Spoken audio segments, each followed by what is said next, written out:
Ki te whei ao ki Te Ao Mārama. Ko tai ā-tinana atu a Francis rāua ko Kaiora Tīpene kia tangihia i te tūpāpaku o Kuini Irihāpeti Te Tuarua i mua i tana uhunga. He hiri ana te ngākau nā te kitenga atu i te kāwhena. Ka i te hiahia Te Arawa ki te whakatikatika i ngā raruraru ki ngā whare ohotata. We want to have a say, and we want to have a say not only about what's happening, but working with government on a way forward. Ko whakawhiwhia te tohunga tikanga Māori o Ngāti Awa a Pouroto Ngaropō ki te tohu tākuta whakahōnore. To bring together mātauranga Māori, together with education, as both have a valid pathway for us all in strengthening us as a country and unifying us as New Zealand.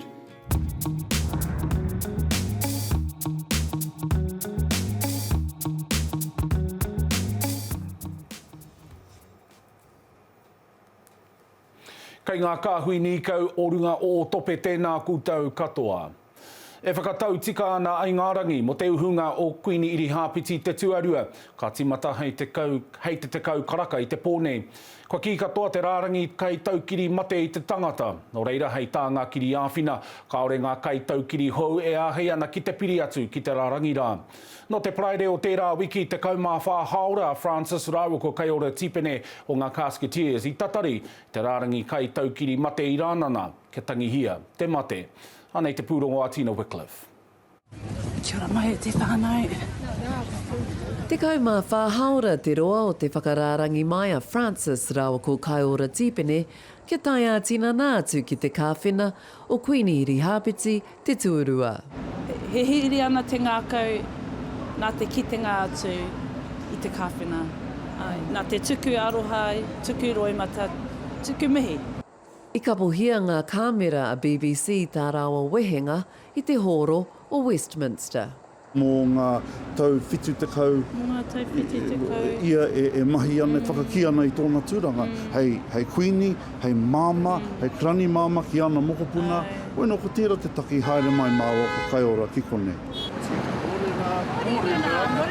Rongo nui ana te tokorua nei ki ngā tiriti o rānana, nā runga i te whakāturanga o tā rāua hōtaka Casketeers i runga i a Netflix.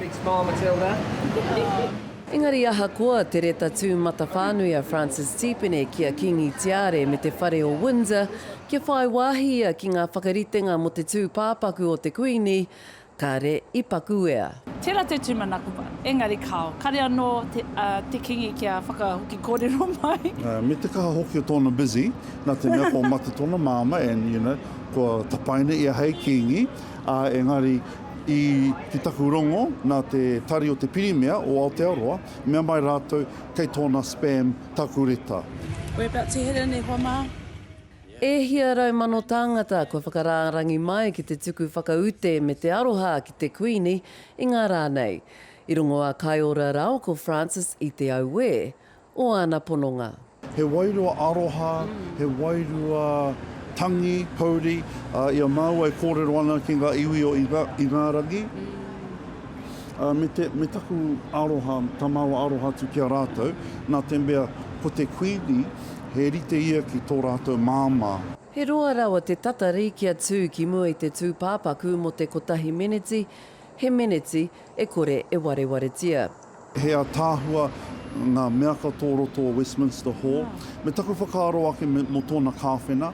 Nā te mea kei āhau tētahi kāwhena a tāhua ki Aotearoa, he mea rimu. Ko tāku e hiana te koha atu ki te kingi mo tōna māma, nā tātou. Engari kāre e whakahoki kōrero mai ki au.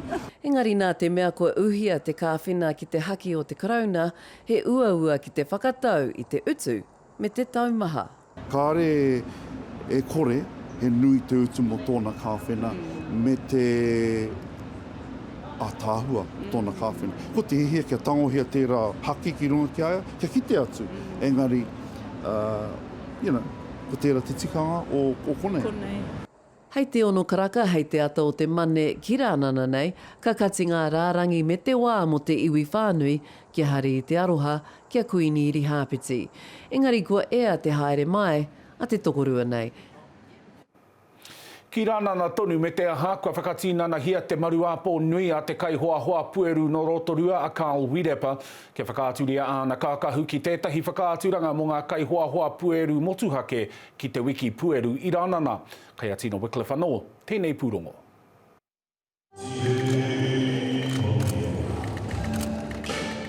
Kaiora, kua tai mai koe.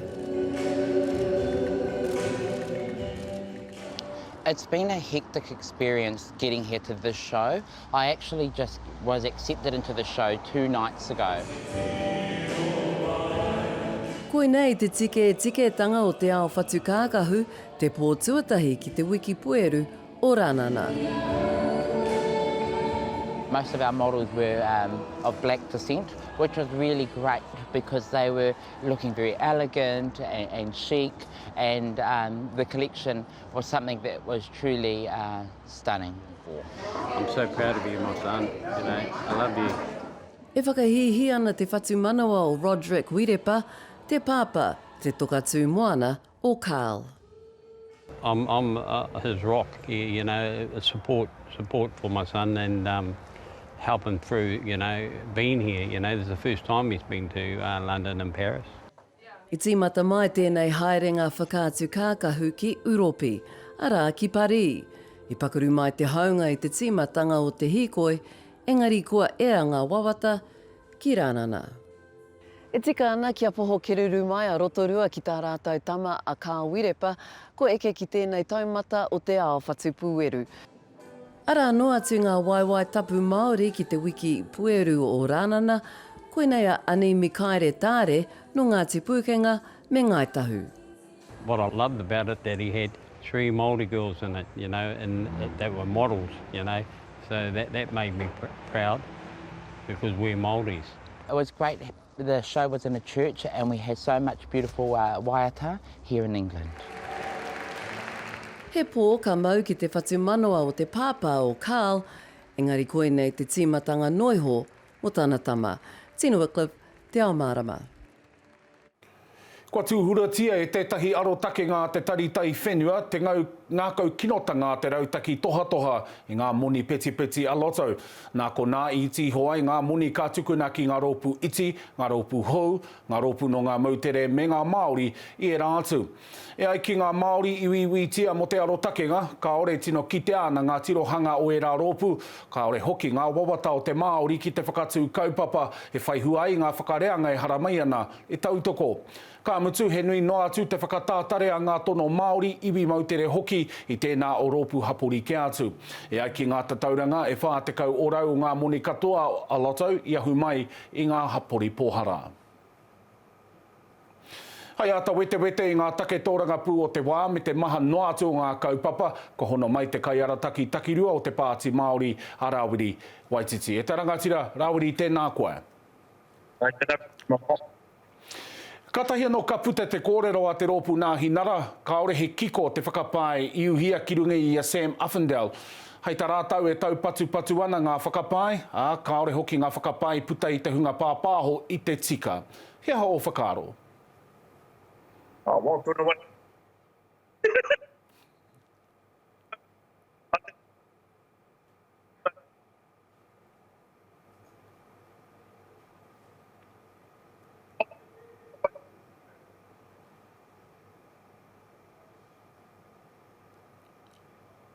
No reira, kua tīmata ngā mahi whakarite e te hoa e kua ngaro tō reo, no reira ka hoki mai hei kia koe hei a ko tata kene.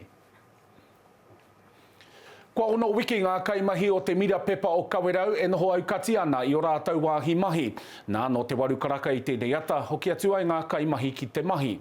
Kua haina whakaitanga ERA te uniana me te kamupene o eseti i te rā wiki me te ki taurangi ka eke te utu hau a ngā kaimahi hei kaupare i te utu ngarawa me te pikinga o te utu ki ngā mea katoa. He mea hiki te noho taimaha hāruki a ngā kaimahi ko tahi rau whā te kau marima kua noho utu kore mai te tuaiwa o ākuhata. Kia whakatātātau mo te wā poto kai tua ke tonu, kua whakawhiwhia tētahi tohunga tikanga Māori, reo Māori anō hoki ki te tohu tāku ta whakahōnore.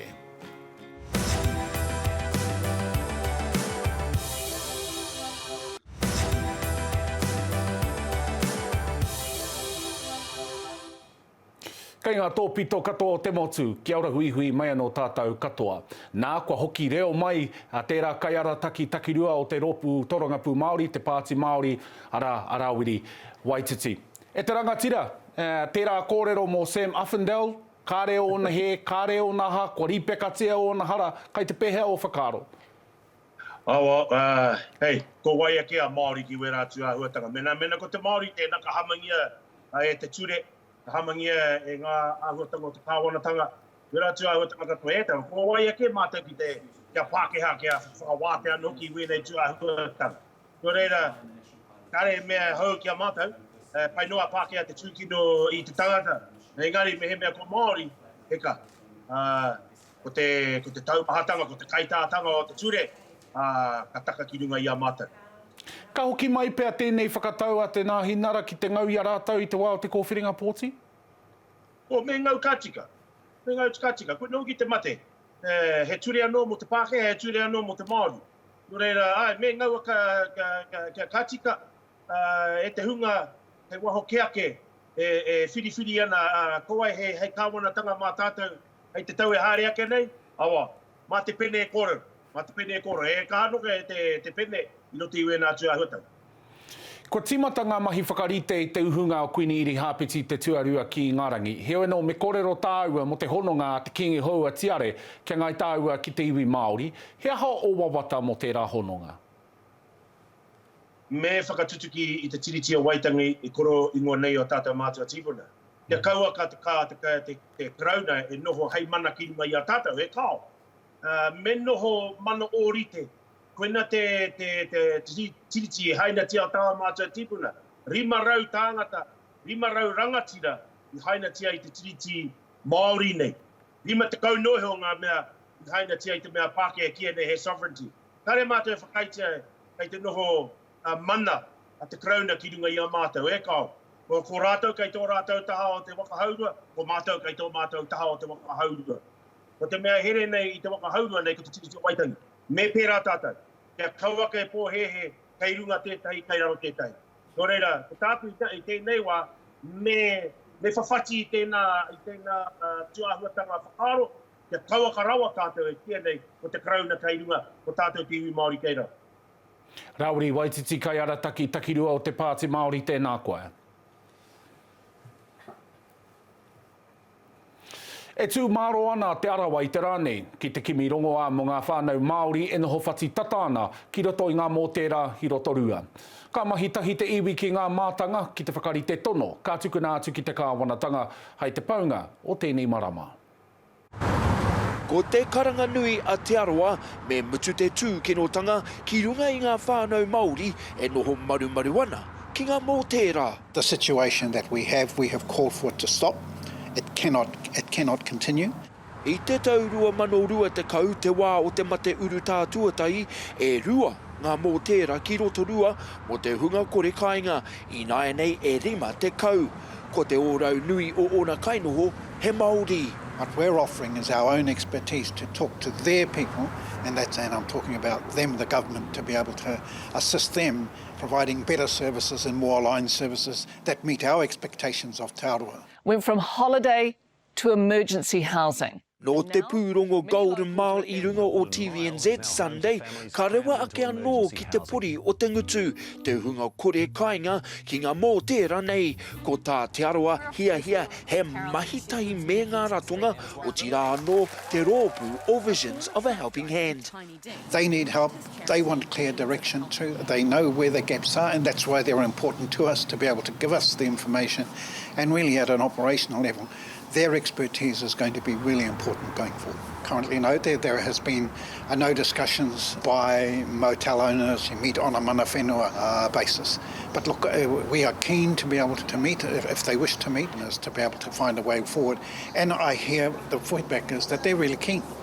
E pū mau ana tā Monty Morrison, ko te whakarite tū tohu hei tuku ki te kāwanatanga, te huarahi whakamua mō ngā whānau, kei ngā mōtera nei. One Te Arawa here, and we want to have a say, and we want to have a say not only about what's happening, but working with government on a way forward. Ngāti Whakawe is here, and we want to support all those whānau to be able to restore the mana that belongs not only to Fenton Street, but to the wider Rotorua community and to us as Te Arawa. Hei te tai tēnei ka tūai he huiki wainga i a Te Arawa, me ngā ratonga ki te whakarite tūtohu. He roni waikato, Te Ao Mārama. Ko whakamānawatia Pouroto Ngaropō ki te tohu tāku ta whakahōnore e te wānanga aronui o tāmeki makaurau i te rānei mana mahi nui ki roto i te hapori ki wanganui te iwi Māori anō hoki.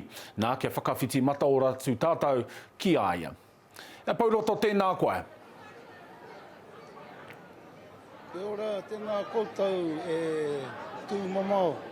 Kei te whakarongo mai rā koe, kei te kite mai koutou, te mātakitaki mai, te koa o ngā tauira katoa, te ono rau o ngā tauira, kua whakapōtai tia ki konei, ki roto o tāmaki nei, i raro i te wānanga aronui o tāmaki makaura.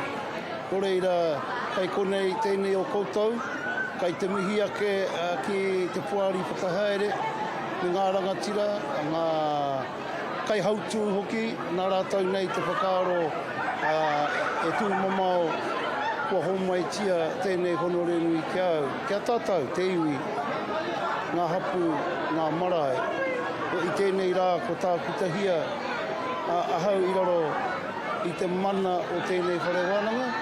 Mō te aha, mō tātou te iwi, ngā tikanga, te reo, ngā kawa o tātou mātua tūpuna, ngā kōrero tuku iho, ngā whakapapo, ngā mātua tūpuna, ngā pūrākau, ngā tikanga tā i te kawa o ngā whare tūpuna hurino i te motu, o tira ngā āhuatanga katoa o te ao hauora, ngā āhuatanga katoa o te ao mātauranga. Kore ira, he tū whakaiti tēnei tū mamau i tēnei rā, o tira kia koutou te iwi, e whakarongo mai ana ki wēnei tū kōrero i tēnei rā.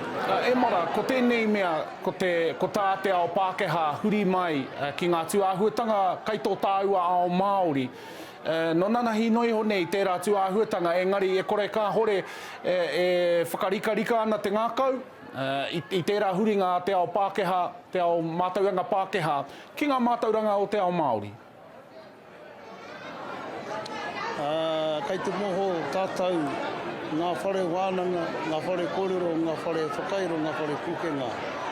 Koe rā tū whare, koe rā kē te whakapōtaitanga, i tauira tia mai ai o tātou mātua tūpuna, he tohunga mō te iwi, he tohunga mō te hapū, he tohunga mō te marae. Koe no kei roto tātou i ngā huatanga o te ao huri, e noho nei tātou, ara, nā tāpira nā ngata tērā kōrero e tipu e rea i ngā rā o tō ao. Hei konei tēnei o koutou, e tipu ana i roto i tēnei tūmomo mā rā o te mātauranga. O tira, e whakanui tia ana tō tātou mana Māori, motu hake tō tātou mātauranga Māori i roto i te ahuatanga o te mātauranga Pākehā. He mana tō te ao Māori, e hara. He mana anō tō te ao Pākehā. I tēnei rā, ko kitea mai e ngā tākuta o tēnei whare wānanga ngā horangi. Ki te whakanui i tāku whakapōtaitanga nei, e whakanui ana rātau te ahuatanga o te ao Māori ki roto i ngā ahuatanga o te mātauranga Pākehā ki roto i tēnei whare wānanga. Te wānanga aronui o tamaki makaura. Kore ira, haere tahi ai. Haere tahi ai. E hara ko te mana Māori, wānanga, tātau tērā ko te iwi, hoi anō, he mana anō kei roto. I tēnei whakapōtaitanga i tēnei rā, ka ki te mai ai te ao Pākehā, te mana o tāua te Māori ki roto i te ao Māori. Kia ora, tēnā koe. I roto i ngā oerua. Ai. Ko pau katoa te wā kia tāua e mara, tēnei te mihi nui rawa atu ki a koe, tēnā koe. Tēnā koe, e te iwi whanui, nau te ao, ki mihia te mātauranga, he oranga mo te iwi, kia ora tātou katoa. Tēnā utone mai taiho ake nei ngā tohu huarere.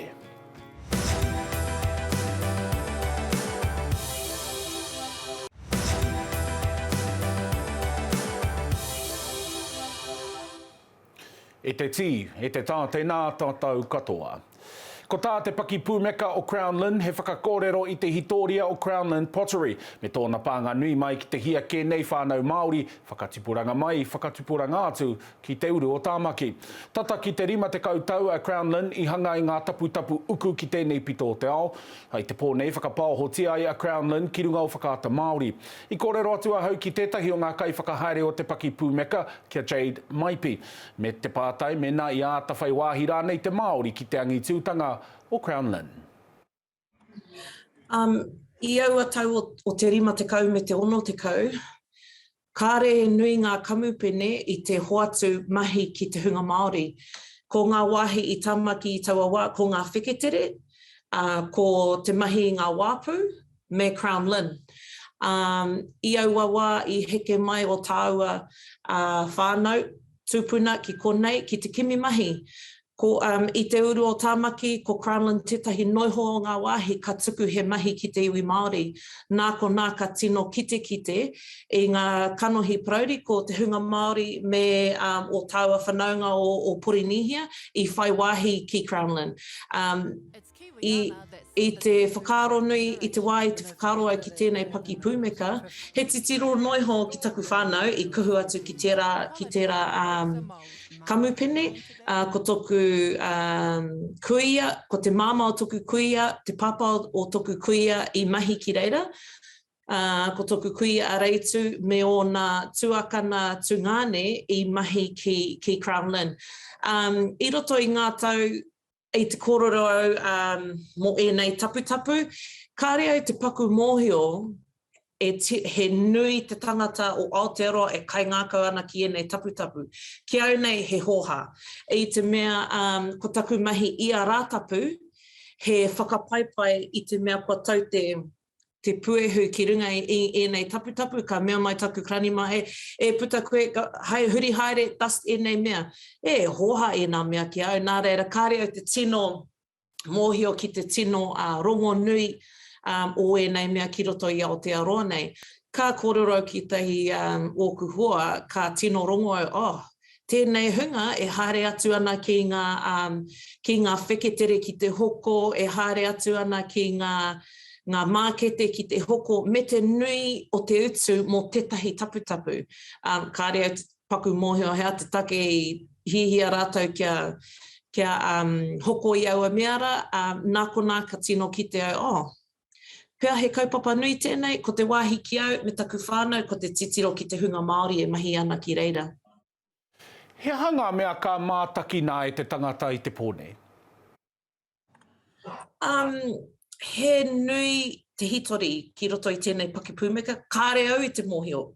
I te wā tuatahi i noho au ki te whakarongo ki ngā kōrero, koe nā te wā tuatahi kua rongo au i enei kōrero.